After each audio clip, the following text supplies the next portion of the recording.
Hi, waterfowlers. I'm Sean Mann. We're going to tune an Eastern Shoreman World Champion Goose call. So let's tune an Eastern Shoreman. You have the barrel, you have the mouthpiece, reed base, wedge, and of course the reed. Looks like that. Step one, figure out which way the reed wants to flex. Reeds for virtually every call except for metal reed calls made out of the same material. It's a polyester and it's made in rolls. So just like fishing line, it's got memory. So you got to figure out which way the reed wants to flex, okay? And the way that you prove it, I know that when I squeeze it like this, it flexes that way. What happens when I squeeze it like this? Okay, it's still doing that. I usually go all the way around the horn just to prove it to myself, to make sure there's no odd pressure being applied to this. So I know that this reed wants to flex like so.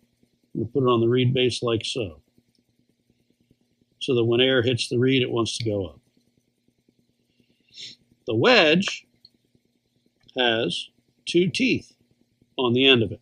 See? Two little teeth here. See the teeth? They have one very simple purpose, so that these slippery guts don't fall out of my hands, go flying out of my hands when I put these three parts together. Because when I tune calls, my hands get slippery. So, you see I've got the three parts together, the wedge, reed base is up against the wedge, reed's up against the teeth on that wedge as well. I'm just going to set it into the call. Notice I'm not shoving it in, no hammers involved here. And I just want to make sure, now that I put them in place, that the end of the reed will drop into the channel on the reed base. Okay, that's part of our voice, is that it needs to be able to drop in there. Now you can adjust the raspiness of the call by how much gap there is around the end of the reed. You can almost not see it right now, unless I really pull in on it. But you can eliminate all that gap and still have it honk. It's just going to be really raspy.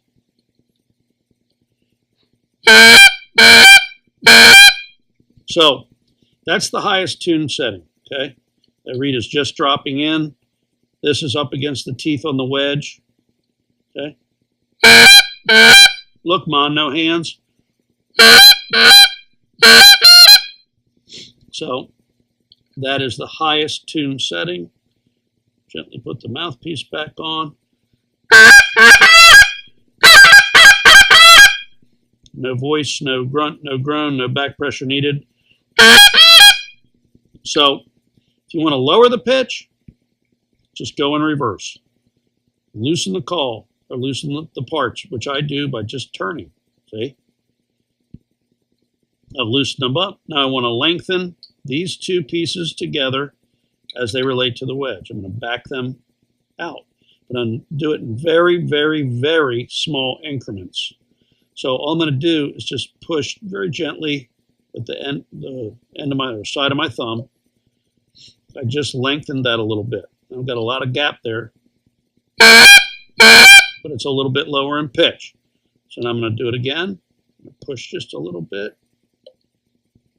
Snug it up again. Again, these parts don't come out, but you don't have to jam them in there. You jam them in there, you're going to distort them. You distort them, it won't sound good. That's a nice medium-low setting. You can probably get it a little bit lower.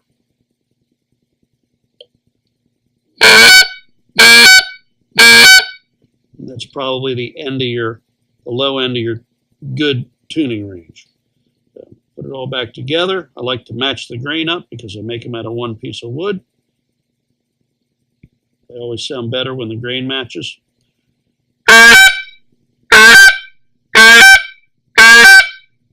You hear how raspy that is on the end? I know that I'm close to the low end of the tuning. When I put my hand on it, it's clear. When I take my hand off, it's raspy. So I know I'm right down on the bottom.